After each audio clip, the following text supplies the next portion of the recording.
one tiny seashell, and the ocean's secret shook the world. Deep under the sea lived a sweet mermaid named Neela. With her were her friends a talking parrot named Mithu, and a cat named Binny who hated water. One day, Mithu found a shiny seashell. He shouted excitedly, "This looks like a magic shell."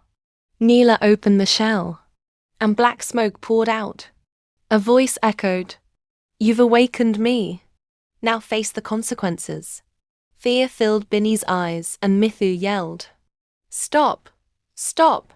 But it was already too late. A giant eye opened right in the middle of the ocean. Is it a sea monster? Or something else? To be continued next episode.